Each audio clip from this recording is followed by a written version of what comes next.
Hi, welcome to my channel. My name's Sophie Ray and I'm an artist, yoga teacher and training to be a somatic teacher and coach for women. Today's video is about my yoga nidra and art workshops, and I wanted to share some of the possible benefits that you might experience when you attend one of my workshops. Just a little overview. I started running these workshops online during lockdown, and they were a way of bringing people together during a really challenging and uncertain time.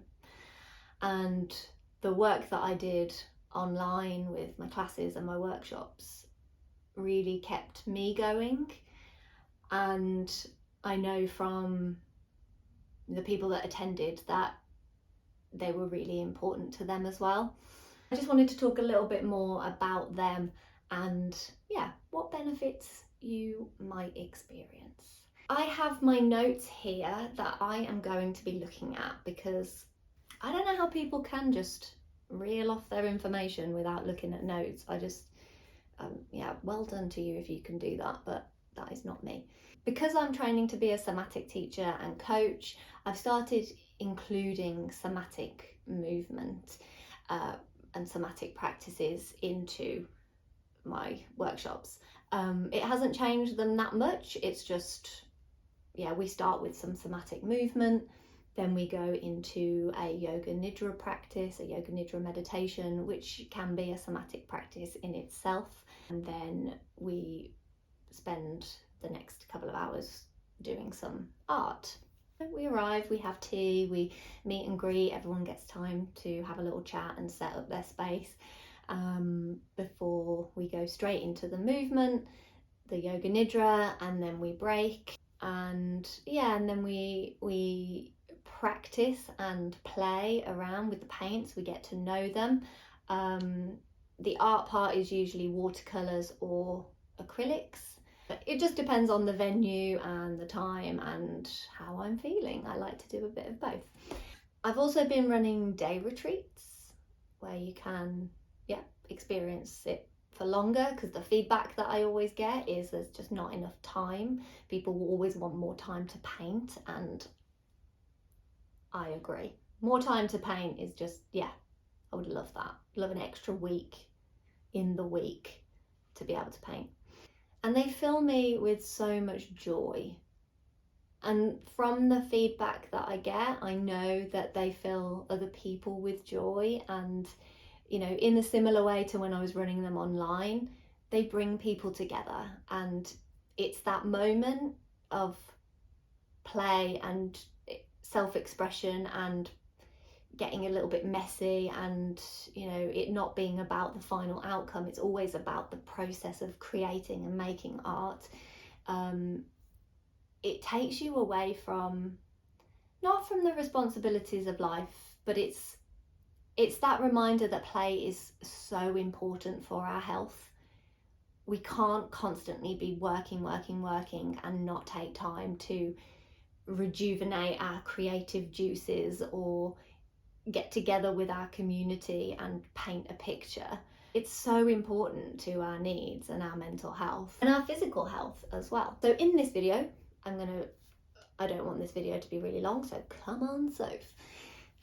In this video, we will explore some of the benefits that I have noticed, that I feel that you might experience. Grab a tea, grab a water. Let's go. So number one, they can help to build confidence and trust. You might have a lot of fear around making art. You might have been told that you weren't very good. And let me just say, showing up and actually booking on when you have that fear is incredible. Like, you are amazing for taking that step and saying, no, I want to have a go. Even though there's this fear and this self-doubt and it's gonna be rubbish, or it might be rubbish, or whatever it is, actually booking on and coming to a workshop is amazing. And if you haven't booked on yet, if you haven't made that step, that's okay. That is okay. Like, wherever you are in your journey, it's where you are, and let's try and honor that and respect that. Making that step, when you make that step, I want you to give yourself a pat on the back, and just remember that it can take time to take that step as well. So yeah, try not to judge yourself, and remember that you are not alone. A lot of people do have that fear around making art. A lot of people struggle with it and have probably been told that they're not very good. A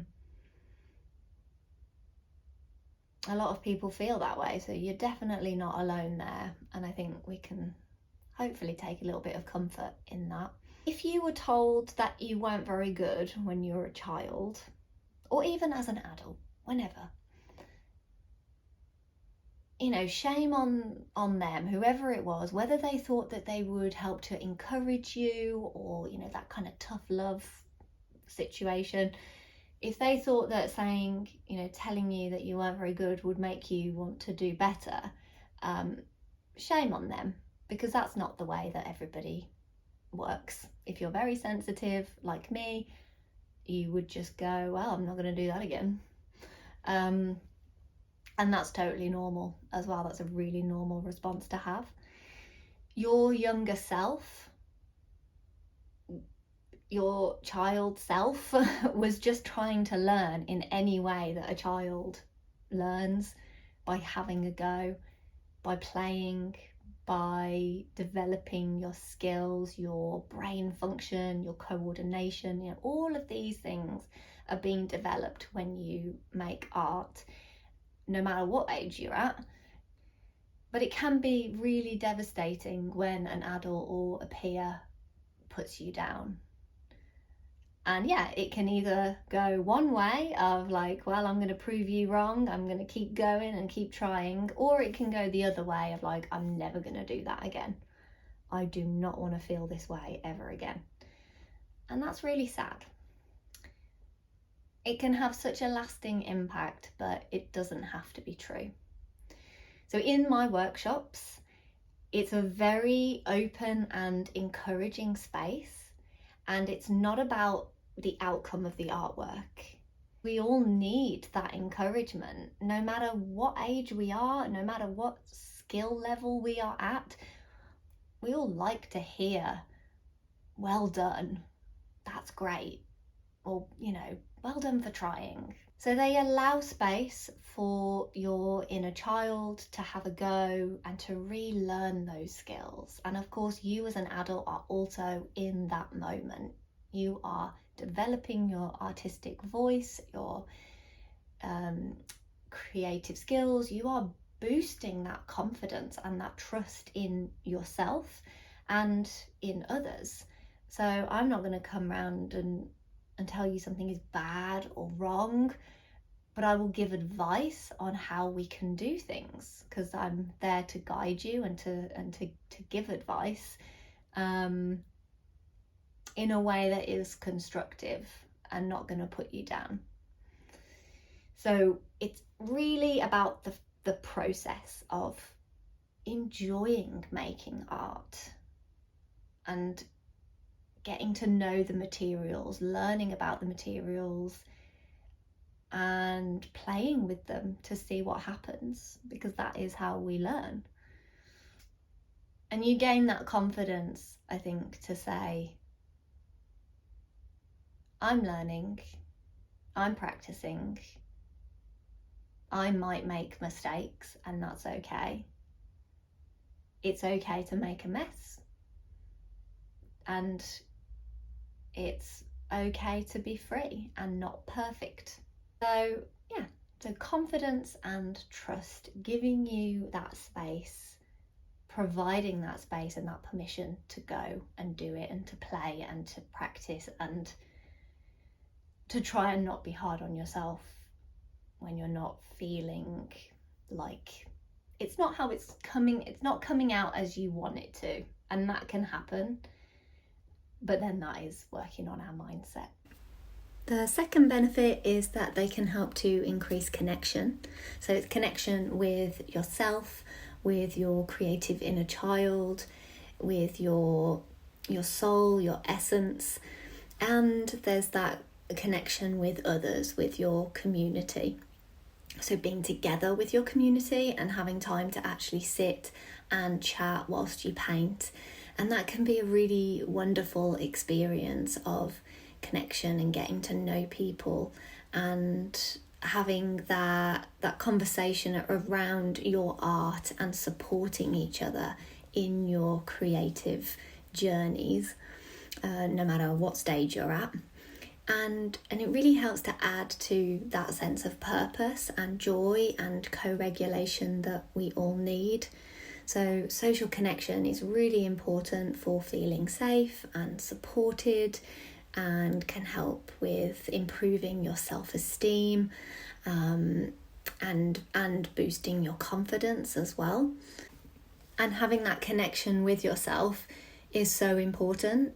And this is why I include somatic practices into my workshops, so that you can deepen that connection. And I did a video, the last video that I did was about the importance of somatics for creativity. So yeah, I'll link that below and you can give that a watch. Number 3 is that they may help to reduce anxiety, stress and depression.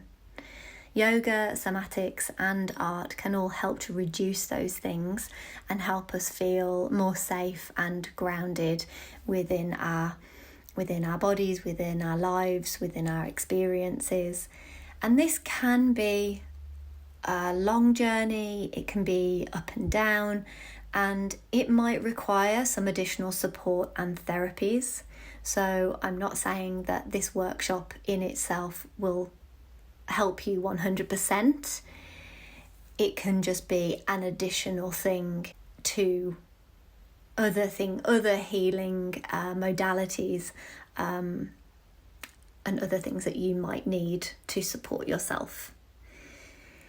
But when we do allow ourselves to relax into a creative practice, when it becomes mindful or meditative, when we allow ourselves to experience a little bit of fun and a little bit of play, something that we might not do very often, especially if we are depressed or stressed or have had a lot of trauma in our life.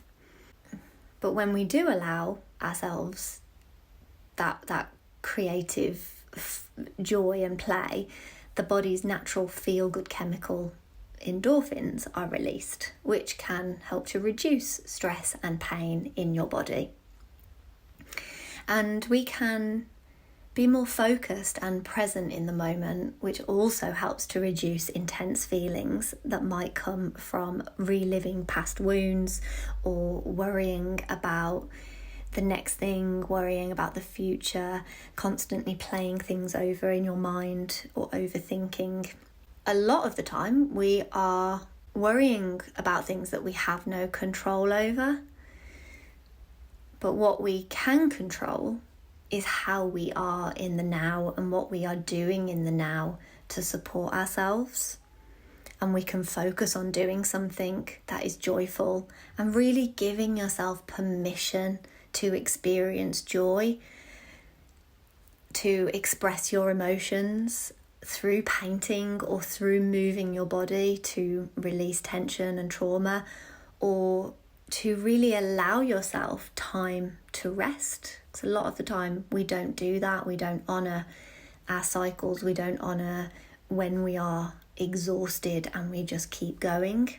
Trauma is stored in our bodies, and somatic practices and creative somatic practices can help us to gently release them, to regulate our nervous system, to understand how to come back to a place of joy and safety and creativity whenever we need to. and to find safety within our experience, something that we lose when we have experienced pain or trauma, or we are constantly in that fight or flight state. So number 4 is that these workshops can actually help to boost your imagination and your creativity.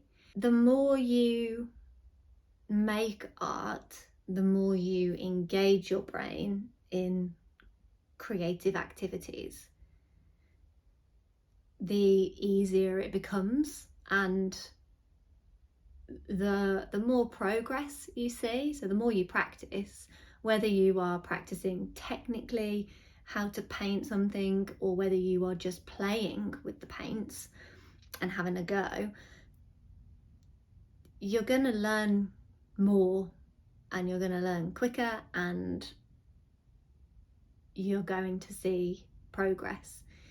Somebody who has been coming to my workshops for 18 months or so, comes to pretty much all of mine, said that, before she started, she didn't feel like she was a very good artist at all, or, didn't think she could paint at all.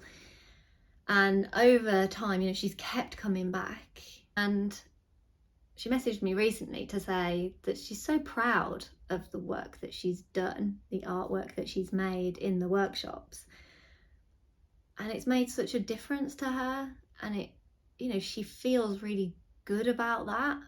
And that's wonderful.